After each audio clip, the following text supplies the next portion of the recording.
Bismillah ar-Rahman ar-Rahim. Donc aujourd'hui, on va traiter une autre source de rayonnement, ce sont les rayons X. Donc nous allons voir les propriétés et les conditions de production de ce rayonnement-là. Bon.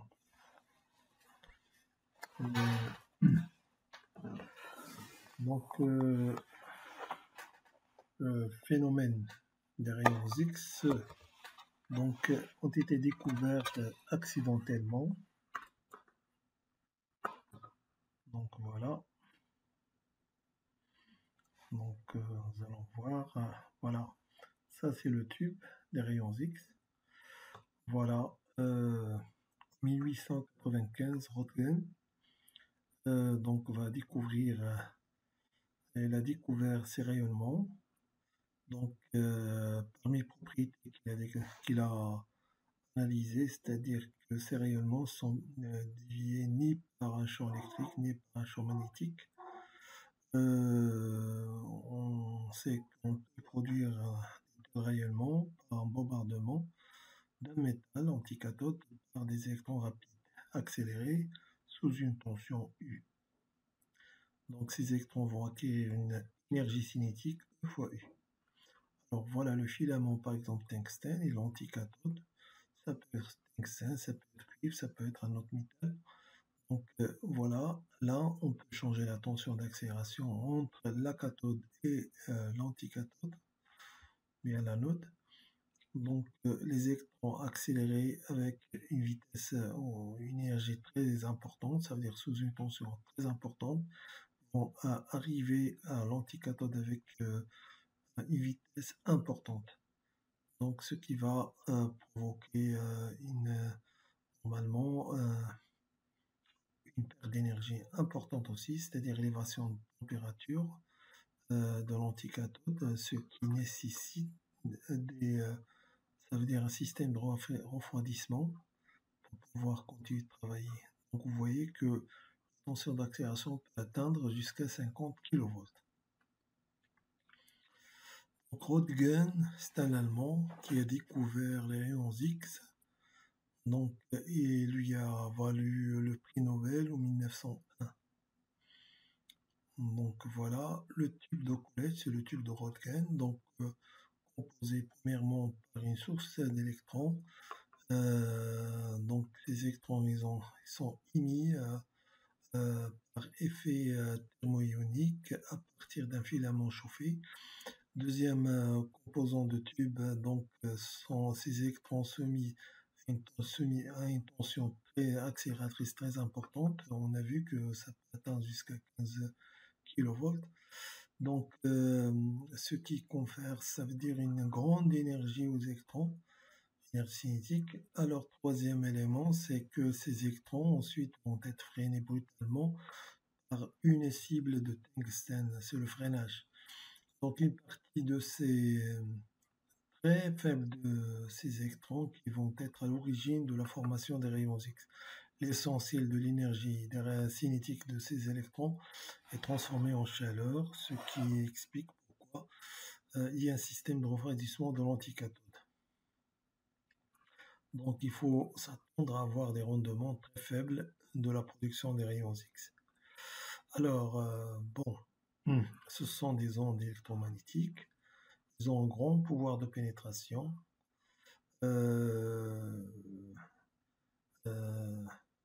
Si le milieu l'anticathode Z dense, alors c'est-à-dire avec Z élevé, le faisceau des rayons X sera absorbé. L'énergie du photon rayons X très énergétique peut traverser un métal. Donc ces propriétés auront des conséquences en radiodiagnostic, c'est-à-dire utilisé en médecine, en radiobiologie, en radioprotection, etc. Alors ces rayonnements peuvent provoquer de la fluorescence. Certaines substances ont la propriété de réémettre un rayonnement différent de celui des rayons X.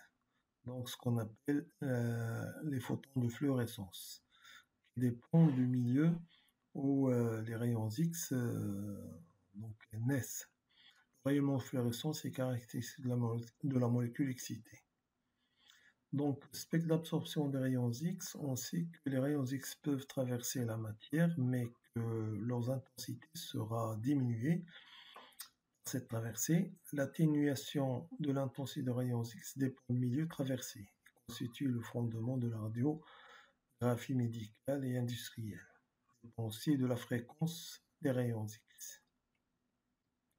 Alors, on peut distinguer entre des rayons X de grande fréquence, qu'on appelle durs.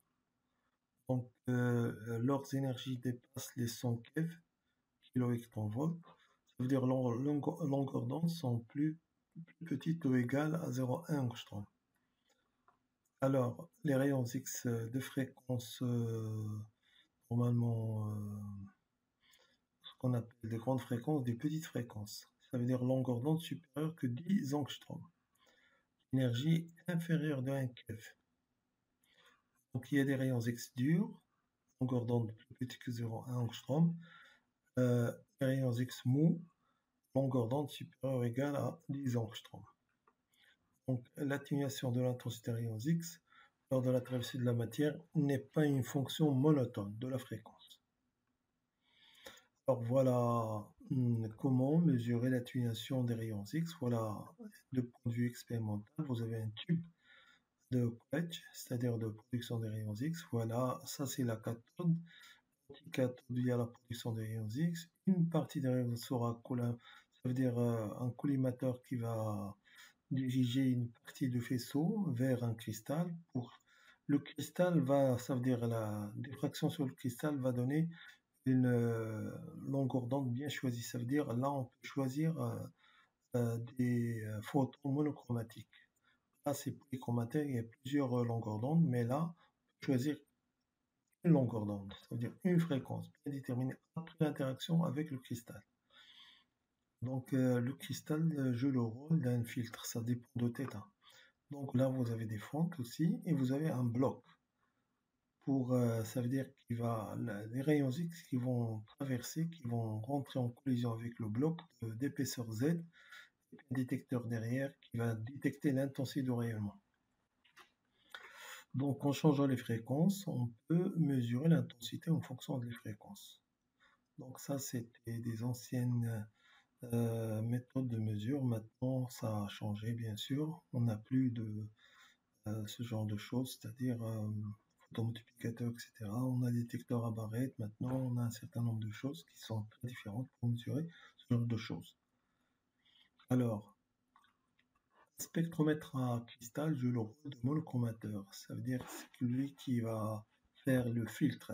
C'est-à-dire que en recevant l'ensemble de rayonnement, il ne laisse partir que le rayonnement monochromatique correspondant à une fréquence nue particulière. Cette fréquence qu'on peut calculer connaissant la distance réticulaire du cristal, etc. A, ça veut dire 2A sinus de alpha est égal à lambda, bien cassé sur la fréquence nue. Bon, donc là c'est seulement pour vous montrer, ça c'est un réseau optique. Là aussi c'est un réseau optique. Là c'est pour normalement ça veut dire la séparation des longueurs d'onde. Ça c'est un réseau optique par transmission, ça c'est un réseau optique par réflexion. C'est-à-dire vous avez un pinceau de lumière mélangé polychromatique après l'interaction avec le réseau, c'est-à-dire ils sont séparés selon l'angle de déviation. Donc là aussi ça par transmission. Mais là pour les rayons qui sont très de longueur d'onde très petites, comme des rayons X, on n'utilise pas des réseaux optiques, on utilise des cristaux. Voilà, donc là, ça dépend de l'angle de diffraction qui va donner une longueur d'onde bien précise. Et vous avez cette formule-là. Donc là, pour la lumière visible, il y a le prisme qui sépare la lumière. Là, vous avez un pinceau de lumière où on doit y avoir un mélange de longueurs d'onde. Et à la sortie, c'est-à-dire on a les longueurs d'onde séparées. Le réseau optique avec plusieurs ordres de diffraction. Et puis ça en anglais, ça s'appelle gratine. En prisme en anglais aussi. Mais en français, c'est réseau optique. Donc c'est un système dispersif. Donc regardez, il y a des réseaux qui contiennent le nombre de traits, c'est 1200 traits par millimètre. Donc le nombre de traits par millimètre, ça veut dire en relation avec le pouvoir de séparation des longueurs d'onde après diffraction. Alors, on compare ainsi que l'intensité I0 de faisceau de rayons X incident avec l'intensité I, IZ.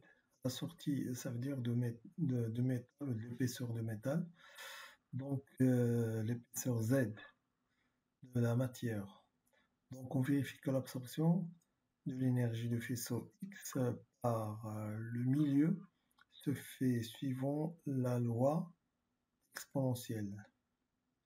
Donc, caractéristique de phénomène au hasard. Donc, D2 sur D2 sur I est égal à moins K, etc. D2Z, et on intègre D2Z, c'est-à-dire l'intensité de la lumière après traverser Z d'un matériau est égale à I0, c'est la lumière incidente, fois l'exponentielle de moins KZ. K, c'est le coefficient d'absorption, et Z, c'est l'épaisseur. On mesure ainsi que le coefficient d'absorption K, caractéristique du milieu absorbant utilisé. Donc là, vous avez une photo de radio X. La première, c'est-à-dire radio qui a été prise par Röntgen, sa femme Bertha en 1880. Ça veut dire que ça se trouve maintenant dans un musée en Allemagne, je pense. Donc, la femme de découverte des rayons X, la femme de Röntgen. Là, par exemple, une radio récente dans laquelle on voit une radio pour le pulmonaire, c'est-à-dire numérisée. Ça veut dire ça, c'est numérique. Il y a une grande différence entre le début et ce qu'on a maintenant après le développement d'informatique et du matériel utilisé aussi. Donc, vous avez un faisceau qui arrive, vous avez un matériau d'épaisseur X et plusieurs phénomènes qui peuvent arriver, ça veut dire arriver à la fois. Il y a d'abord des rayons X, ça veut dire. Donc là, vous avez des rayons X qui arrivent, qui ont été produits. Alors, ce matériau-là, on peut avoir la fluorescence. Ça veut dire on peut avoir aussi la diffraction des rayons X. Ça veut dire qu'ils peuvent repousser le chemin. La fluorescence, c'est quoi la fluorescence? Ça veut dire les rayons X qui vont éliminer certains électrons des couches profondes et puis d'autres électrons des couches supérieures qui vont le remplacer, qui vont être à l'origine de la fluorescence. Ça veut dire des rayonnements monochromatiques, ce qu'on appelle la fluorescence. Donc, ce sont des photoélectrons qui ont été arrachés et la fluorescence. Alors que là, c'est le rayonnement X qui a été normalement diffracté. Alors, une partie de la lumière qui ne réagisse pas, ça veut dire qu'elle n'interagisse pas avec le matériau qui va traverser, mais l'intensité I est plus petite que l'intensité I0. Mais une chose, on peut constater que les rayons X qui vont peut-être par effet photoélectrique éliminer un électron des couches profondes, d'autres électrons des couches supérieures, par exemple, ça c'est la couche K, c'est la couche L par exemple, qui va remplacer cet électron-là. Alors ce rayonnement peut, par hasard, par effet photoélectrique, arracher l'électron de la couche L ou bien de la couche M. Alors ces électrons, on les appelle les électrons Auger. Donc the Auger process was discovered by Auger in 1926. Donc en 1926, donc quand un électron de l'état L va remplacer un électron de la couche K. Donc, résultat des rayons X fluorescence, donc est égal, HT est égal à EL moins EK.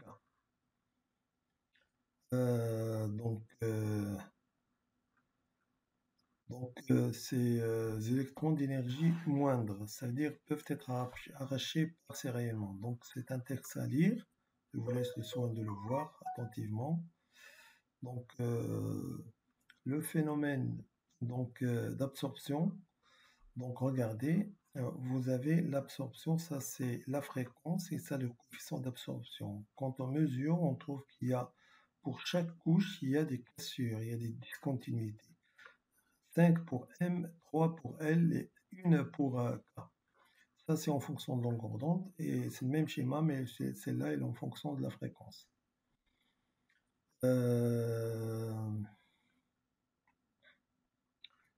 Donc voilà, les portions de courbe sont inclinées de forme C sur nu à la puissance 3. Donc sont séparées par des brusques discontinuités. Donc le coefficient de propriété C, celui-là, subit une brutale augmentation lorsque la fréquence passe certaines valeurs. Donc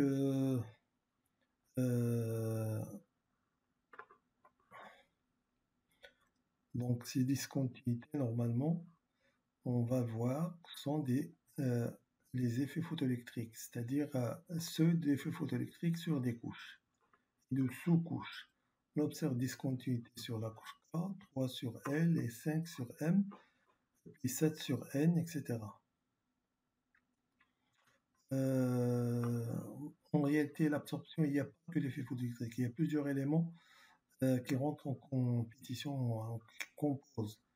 Ça veut dire l'écran absorbant. Alors, le spectre sera composé de toutes les fréquences de discontinuité observées sur chacun des éléments utilisés séparément. Donc, les fréquences de discontinuité sont caractéristiques des éléments chimiques, c'est-à-dire des différents types d'atomes indépendamment des molécules dont ils font partie, ça veut dire cet écran. Dans le cas de l'argent, vous avez discontinuité, par exemple 3,5 angstroms pour les couches L, la moyenne de couche L, et 0,5 angstroms pour la couche K. Normalement, pour la couche L, il y a 3 sous-couches, mais on donne la moyenne, ça veut dire celle du milieu, c'est 3,5 angstroms. Alors, l'absorption des rayons X peut être produite par plusieurs processus simultanément agissant en compétition. Donc, coefficient K mesuré peut être alors considéré comme la somme des coefficients partiels et correspondait à chacun des processus agissant isolément. Bon, normalement, nous, on va supposer que le plus prépondérant, c'est celui des effets photoélectriques. Chacune des fréquences discontinuées apparaît comme un seuil au-dessus duquel un nouveau processus contribue à l'absorption, tandis qu'en dessous de ce seuil, ce processus particulier ne peut pas se produire. Ce seuil de fréquence en énergie est une caractéristique essentielle de l'effet photoélectrique des matériaux.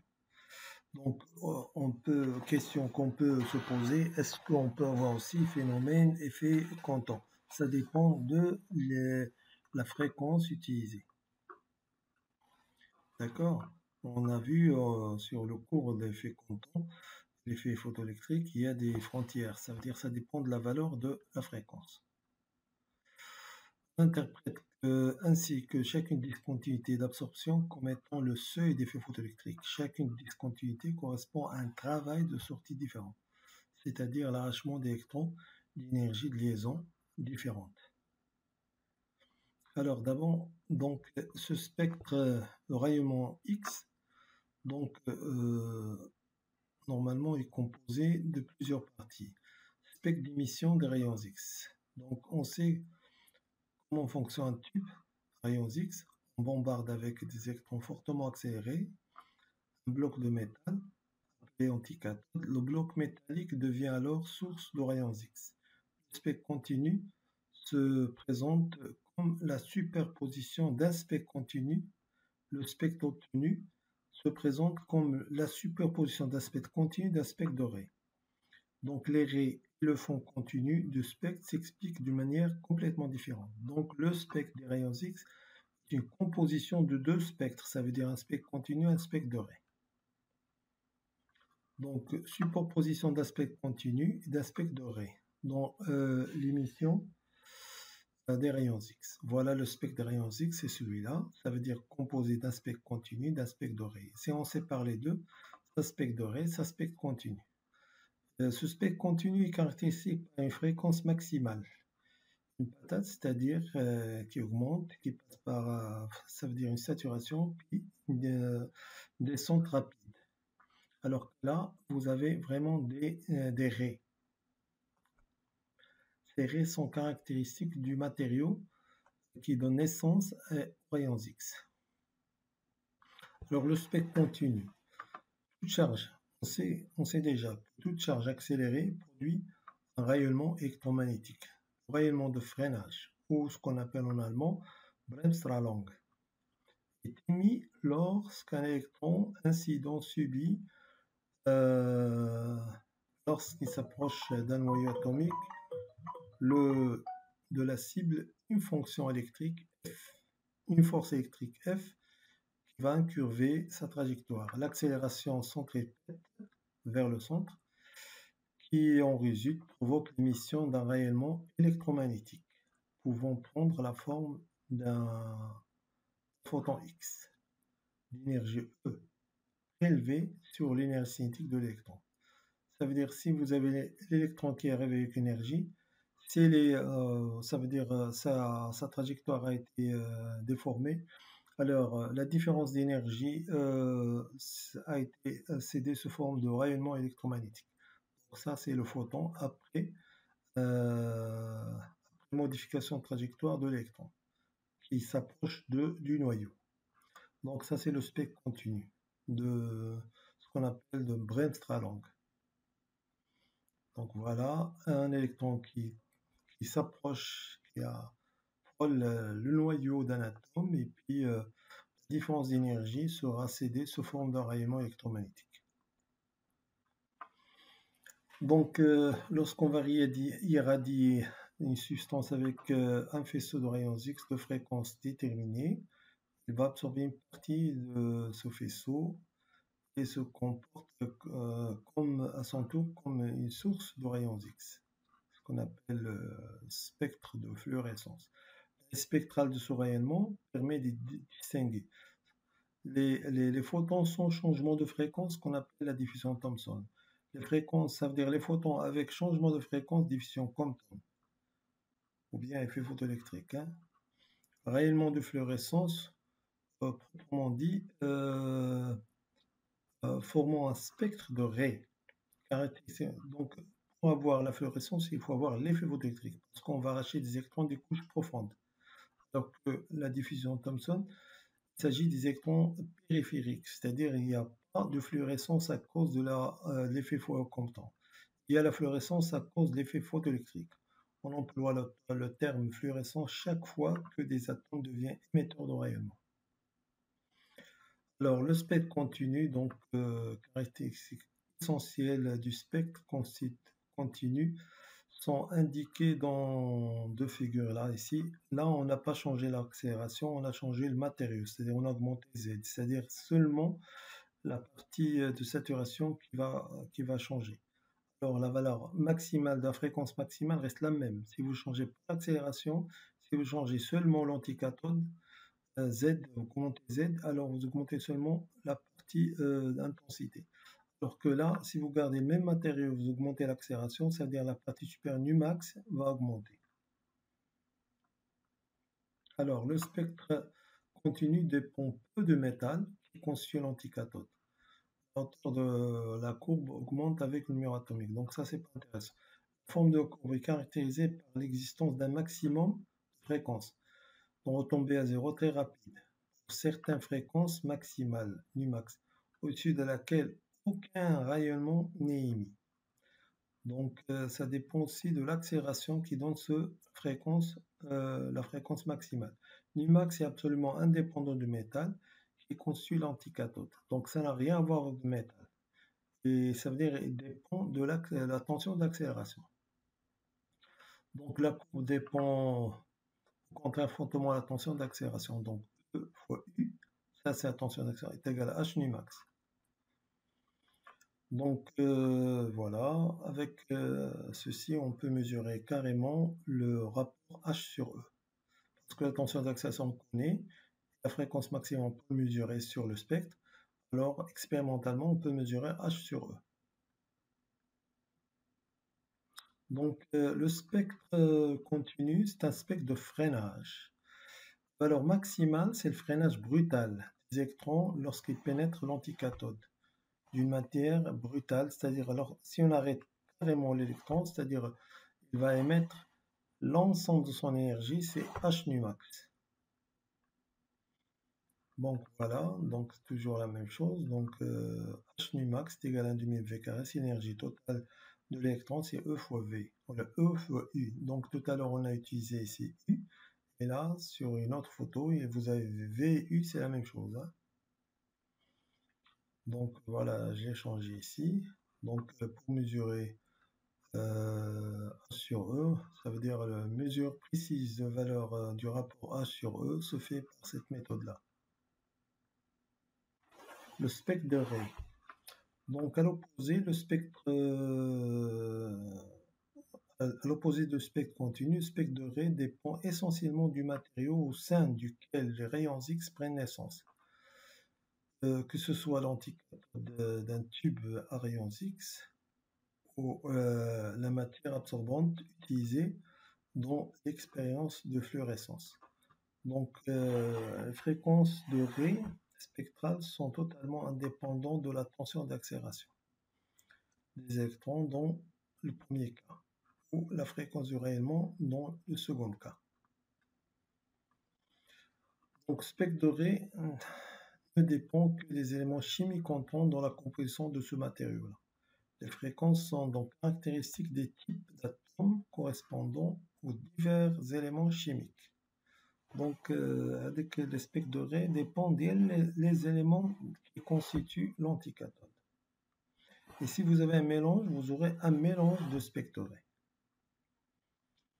Donc, les raies, voilà, si vous avez l'effet photoélectrique couche K, ça veut dire un électron des couches L qui va le remplacer, donc est égal à CH facteur de 1 sur lambda L moins 1 sur lambda K. Donc ça, c'est l'énergie du photon de l'arrêt en question. Alors, si vous avez effet photoélectrique sur plusieurs couches profondes et plusieurs électrons qui remplacent, alors vous aurez une multitude de raies qui constituent le spectre de Rayleigh. Alors, ils peuvent aussi être interprétés comme transition entre deux niveaux, bien sûr, on l'a dit. Donc, voilà. Donc voilà, là vous avez deux spectres, ça veut dire les rayons X. Là, celui-là, ça veut dire ça, c'est la même chose que dans les deux spectres, mais sur le deuxième spectre, sur les raies de la série K, se trouve seulement sur celui-là, il ne se trouve pas. Pourquoi? Parce que celui-là, peut-être euh, les- euh, la Numax, ce rayonnement-là, est en dessous de la fréquence seuil d'avoir effet photoélectrique sur la couche K. Par contre, pour les deux, on peut avoir effet photoélectrique sur la couche L. C'est pour cela on a les mêmes raies sur les deux spectres. Alors sur celui-là, on ne trouve pas les raies de la série K. Pourquoi? Parce que la fréquence max est en dessous de la fréquence seuil pour arracher les électrons sur la couche K. Donc voilà. Donc là, vous avez les énergies, les fréquences. Donc là, c'est un exemple. Alors regardez. Là, vous avez là, c'est un spectre d'absorption. Là, c'est un spectre d'émission. Absorption, ça veut dire pour voir les seuils, les fréquences seuils pour avoir effet photoélectrique sur les couches. Sur la couche K, par exemple, voilà, ici. Alors, si vous avez une fréquence, ça veut dire d'émission des rayons X au-delà des fréquences nu K, ça veut dire on va voir tous les spectres, tous les raies du spectre de Rayleigh. Alors, si vous avez, on va voir, donc là, les raies que vous êtes en train de voir, là, c'est la série K, là, ce sont les séries L. Alors, qu'est-ce qui va se passer si on diminue à cette fréquence-là en dessous de la fréquence nu K? On va le voir plus tard. Alors, là, on trouve les raies K, par exemple, H nu K, l'arrêt, H nu K est égal à EL moins EK. Pour H nu bêta, H nu K alpha, H nu K bêta est égal à EM moins EK. H nu K gamma, c'est EN moins EK, etc. Donc ça dépend des électrons qui vont remplacer les électrons arrachés sur la couche K. Donc là, ce sont des fréquences ou bien des énergies des raies qui constituent le spectre de raies. Même chose, l'effet photoélectrique sur la couche L et les transitions des électrons entre la couche supérieure et la couche L. Voilà, H nu L bêta, H nu L gamma, EM moins EL, EN moins E. Ça veut dire, voilà, les raies, spectre de raies sur la couche L. Là, c'était le spectre de raies sur la couche K. Donc là, vous avez les différentes transitions, ça veut dire des électrons qui vont être arrachés sur la couche K, sur la couche L, M, etc. Donc là, c'est le tableau normalement de Ritz qui donne les combinaisons possibles des transitions. Ça veut dire, à partir de ce tableau, on sait que c'est pas possible d'avoir toutes les transitions, toutes les transitions sur le tableau. Il y a certaines cases qui sont vides, ça veut dire que ces transitions sont interdites. Alors, un grand nombre de cases sont vides dans le tableau précédent. En effet, on observe seulement que les transitions correspondent à certains coupes de niveau et pas d'autres. Il existe des règles de sélection qui déterminent les transitions réellement existantes parmi toutes qui sembleraient possibles. Donc, on va insister sur les conditions pour avoir ces transitions, pourquoi sont là où ils sont possibles et là ils sont pas possibles.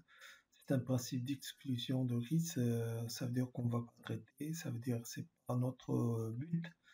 Ça, on va le laisser. Vous pouvez le consulter, le lire. Regardez. Par exemple, si vous avez un spectre d'émission de fréquence supérieure que la fréquence seuil de la couche K, ça veut dire qu'on peut avoir la totalité des raies de spectre raies. Alors maintenant, si vous avez un spectre, ça veut dire des rayons X avec nu max inférieur que la fréquence seuil de la couche K. Alors dans ce cas-là, il va y avoir disparition de ces raies-là, la série K. Alors maintenant, regardez, le nu max, il est au-delà, ça veut dire supérieur que les fréquences L. Donc là, toutes les raies, vous avez un mélange des raies L, 3 sous-couches L.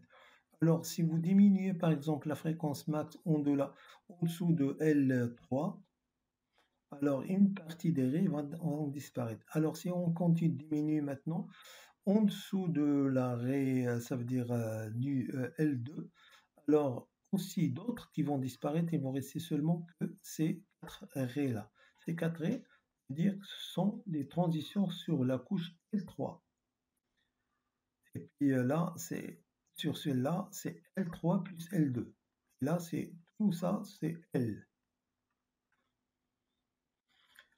Bon, donc il faut s'attendre à voir donc, la tension maximale. Voilà.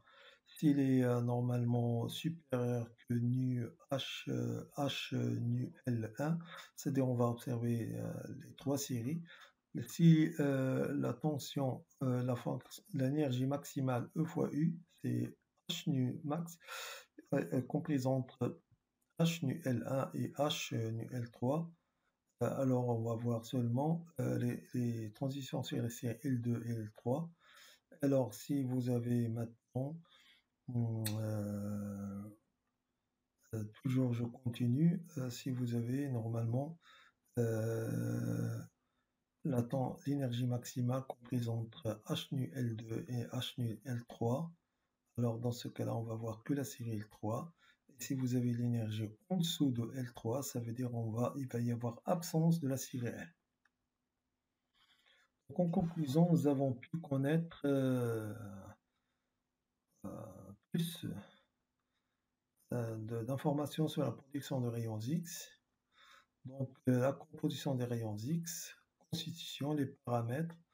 Donc, spectre continu, spectre doré, absorption des rayons X à travers la relation X est égal à I0 l'exponentielle de moins KX. IX, ça veut dire l'intensité après traversée d'épaisseur X d'un matériau. Phénomène agissant sur l'absorption, diffusion Thomson, élastique, effet photoélectrique, effet de fluorescence, etc. Donc, merci pour votre attention et la prochaine fois.